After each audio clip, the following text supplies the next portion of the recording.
አለይኩም ወራህመቱላሂ ወበረካቱ። ያ ጀማዓ እንዴት ናችሁ? ሰላም ነው።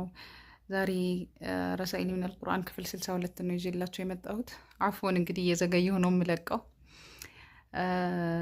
እንደተለመደው ዛሬም ጥሩ ሀሳብ ይዤላችሁ መጥቻለሁኝ። የአድሃም ቢሆንም ጀስት ማብራሪያውን ለማለት ያክል ነው። ወለቀድ አተይና ዳውደ ሚና ፈድላ፣ ለዳውድም ለነቢዩላህ ዳውድ አለይሂ ሰላም ከኛ ይሆነን ችሮታ በእርግጥ ሰጠ ነው ይላል አላህ።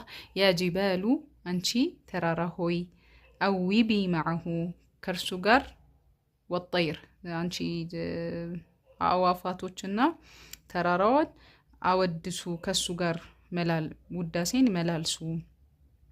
ወአለና ለሁል ሐዲድ ለሱ ብረትን አለዘብንለት። ሱብሓነላህ ገራንላ ወይ አለዘብንለት። እሺ ኩን ማዐላህ የኩን ማዐክ፣ አላህ ሱብሓነሁ ወተዓላ ጋር ሁን፣ አላህ አንተ ጋር ይሆናል። ላ ተስአል መታ ወከይፍ ወአይን፣ አትጠይቅ መቼ እንዴት እና የት አትበል። ኢነ ለዚ አላነ ልሐዲደ ሊዳውድ ዓለይሂ ሰላም፣ ለነቢያችን ዳውድ ዓለይሂ ሰላም ብረትን ያለዘበ ጌታ ለን የስዐብ አን ዩለይን ለከ ቁሉበ ናስ፣ የሰዎችን ቀልብ ለአንተ ማያለዝብበት መንገድ የለም፣ አይከብደውም። ወለዚ ጀዐለ ልጂባለ ወጡዩረ ቱረዲዱ ተስቢሐሁ ወቲላወተሁ፣ እኛ በእኛ አስተሳሰብ ሳይሆን በቃ ጂባልም ራሷን ታወድሳለች፣ ተራራ ማለት ነው። ጡዩር አዕዋፍ፣ በራሪ አዕዋፎቹ በዛው ልክ ተስቢሕ ያደርጋሉ ምናምን። እነዛን እንዲያደርጉ ያደረገ ጌታ ለን የስዑብ ዐለይሂ አን የጅዐለከ መቅቡለን ዐንደ ናስ፣ አንተ ሰዎች ዘንድ እንዳይቀበሉ የሚያደርግበት መንገድ ምንም የለም፣ አይከብደውም። አንተ ተተዐበዱ ቢጣዓ ወሁወ ዋዒዱን ቢተውፊቅ፣ አንተ ለአላህ ሱብሓነሁ ወተዓላ ተገዥ ታዛዥ ሁን። ወሁወ ዋዒዱን ቢተውፊቅ፣ አላህ ደግሞ ለስኬቱ ተውፊቅ ለመምጣቱ ቃል አለው፣ ቃሉን ይሞላል። ፈቀድም ሊላህ ማ ዩሒብ፣ ለአላህ ሱብሓነሁ ወተዓላ የሚወደውን ነገር ስራ።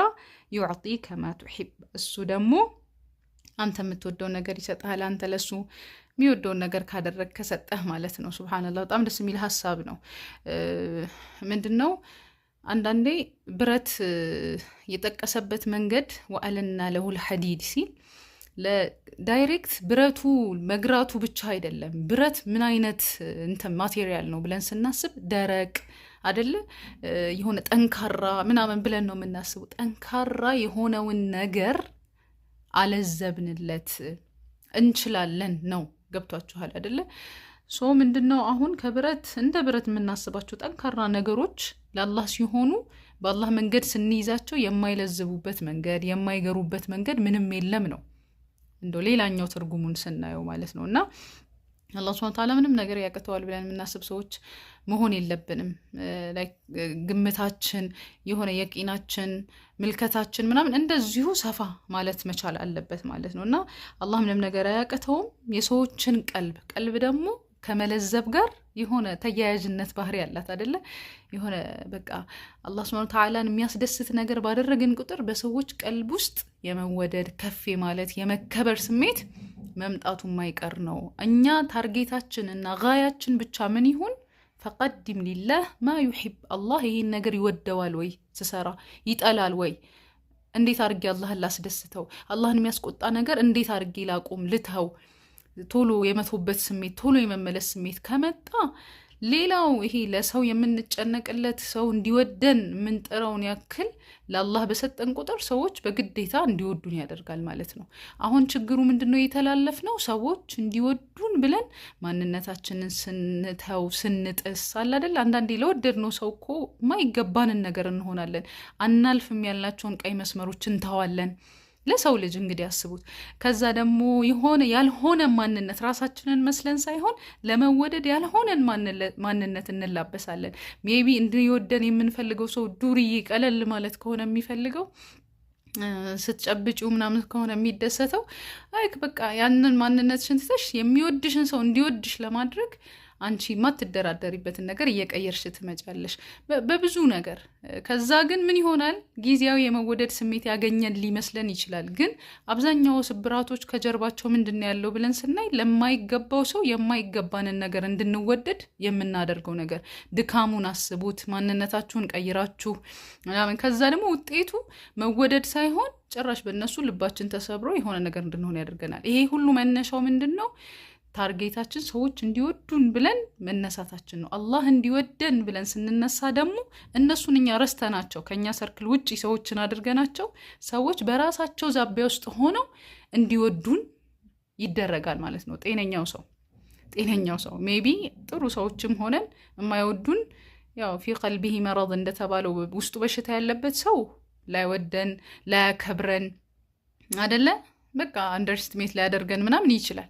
ግን ይሄ ደግሞ ኡሉል አልባብ ተብለው የተባሉ ሰዎች ግን እንዲወዱን አላህ በራሱ መንገድ እንኳን ሰው ተውትና ከፍ ስንል በመላይካዎች የመወደድ ስሜት ከመላይካዎች ከፍ ስንል እሱ በራሱ በአላህ ሱብሓነሁ ወተዓላ የመወደድ ስሜት ይመጣል። ይሄ ሁሉ ምንድነው? አላህ ይሄን ነገር ያስደስተዋል አያስደስተውም፣ ይሄን አዞኛል ስራ፣ ይሄን ከልክሎኛል ተው ማለት የጀመርን ሰዓት የሰው መሐባ በግዱ ይመጣል። አላሁመ ሑበክ ወሑበ መን ዩሒቡክ ወሑበ ዐመል ለዚ ዩቀሪቡኒ ኢላ ሑበክ የሚለውን ዱዓ በመደጋገም ውስጥ ስራችን ሁሉ እሱ እንዲወድልን ሲሆን የባሪያውን ነገር ለሱ ይሰጣል። ልክ እንደሚለው ያ ጅብሪል ይጣራል አይደለ?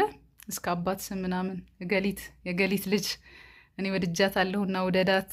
ከዛ ደግሞ ጅብሪል ደግሞ ተጣርቶ የሰማይ ባለቤቶችን ይናገራል። የሰማይ እንደዛ ወደ ምድር፣ በምድር ያሉት ደግሞ ጆሮ ሰጥተው የሚሰሙት አይነት አጠራር ሳይሆን የሚጠራው ቀልባቸው ውስጥ ያ ሰው እንዲገባ የማድረግ ስሜት ይሰራል ማለት ነው። ስለዚህ የሰዎች ቀልብ ራሱ ለይን ይለዝብልናል። ወላሂ አንዳንድ ሰዎች እኮ አሉ ጉዳይ ቶሎ በቃ ግርት የሚልላቸው ትንሽ ሆነው ትላልቆች የሚያከብሯቸው፣ ትላልቆች ቁጭ ብለው የሚሰሟቸው። እርቅ ቦታ ላይ ምናምን ስትሄዱ ያስታርቃቸው ማን ነው ስትሉ የሆነ በቃ ወጣት ልጅ ምናምን። ሱብሃንአላህ እንዴት ደስ ይላል። እናትና አባቷን ቁጭ አርጋ የምትመክር ሴት ልትኖር ትችላለች፣ ልጅ ሆና። እንግዲህ አስቡት። ይሄ ሁሉ ምንድን ነው? ላይክ አላህ በቃ የራሱ የሆነ የሚሰጠው የመከበር ስሜት የመወደድ ስሜት ስላለው ነው። ይሄ እንዲመጣ ደግሞ በግድ እኛ ለሰዎች ብለን በመጨነቅ ውስጥ ሳይሆን የምናገኘው አላህ የሚያስደስተውን ነገር ውስጥ በመስራት ነው። ይችን መስመር መሳት የለብንም። ለምንወደው ስንል ቀይ መስመራችንን ማለፍ የለብንም። ያው አላህ በሚወደው እነዛ ሰዎች እንዲወዱ መጣር፣ በተለይ ትዳር ውስጥ ሲሆን ኢትስ ኦኬ። ግን ከዛ ውጪ በምትጀምሩት ግንኙነት ውስጥ ብዙዎቹ የሚያለቅሱበት ልባቸው የሚሰበርበት መንገድ ይሄ ነው። አሁን ዘመኑ ደግሞ የሶሻል ሚዲያ ነው። በሶሻል ሚዲያ ከፖስት ጀምሮ ለመወደድ በሰዎች ምናምን ጀስት ማንነታችሁን እርሱት እና የሆነ ጥሩ ነገር እንኳን ስታስተላልፉ የመወደድ ስሜት ሳይሆን በዚህ ነገር ውስጥ አላህ እኔን ይወዳል ወይ የፎሎወሮቼ ብዛት መብዛት ወይም ደግሞ አላደል በጣም ያራግብልኝ ቆንጆ ናት እኮ እሷ ምናምን ብሎ ከሚሰጠኝ ኮመንት በላይ በዚህ ነገር የምር አላህ ይደሰትብኛል ወይ? በቃ አላህን እያስቆጣሁ መፈመስ በጣም ሲምፕል ነገር ነው። አላህን እያስቆጣሁ በሰዎች ላይ መወደድ የጊዜያዊ ነገር ላገኝ ይችላሉ። ሰውን ደግሞ ታውቁታላችሁ። ምንድን ነው የሆነ አባባል ነበረ፣ የሰው ልጅ ሲወድህ ከፍ ከፍ ከፍ ስታጎድል ሲጥልህ እንዳተርፍ የሚል ግጥሞ በጣም ነው የሚመቸኝ። ማለት ያነሳናል ከዛ በኋላ የሆነ ሰዓት ላይ የአላህ ሲሆን ደግሞ እየፈካ እያበበ ደረጃው እየጨመረ በቃ የሆነ ምንም ለዛ ሰው ምንም አይነት ነገር ቅንጣት ታክል ሳታደርጉለት ወላ ሀዲያ ሳሰጡት ወላ ምናምን ቀልብ ውስጥ በቃ ለይን እንደተባለው ዘው ብላችሁ የመግባት ስሜት ይኖራችኋል። እና አኽላቃችሁን የመግራት ስሜት ምናምን ለአላህ እያላችሁ ሰው እንዲወደኝ ውሸት አላወራም ኖ አላህ ሐራም ስላደረገው አላወራም። ሰው እንዲወደኝ የሆነ እንደዚህ የሆነ ሀያ ላድርግ ምናምን ወንዶች እኮ ሀያ የምታደርግ ሴት ይወዳሉ ምናምን ብለን ነይተን ሳይሆን አላህ እኔን በመሰተሬ ውስጥ የሚወድልኝ ብዙ ነገር አለ በሚል ስሜት ማድረግ እንዳላበዛው ሀሳብ አይ ቲንክ እናንተም የራሳችሁን የሆነ እይታ ጨምራችሁ ታዩበታላችሁ። አላህ ይውደደን፣ እሱ በሚወደው ስራ ውስጥ ደግሞ ቢዚ ያድርገን ኢንሻአላህ። ሰላም አለይኩም ወራህመቱላሂ ወበረካቱሁ።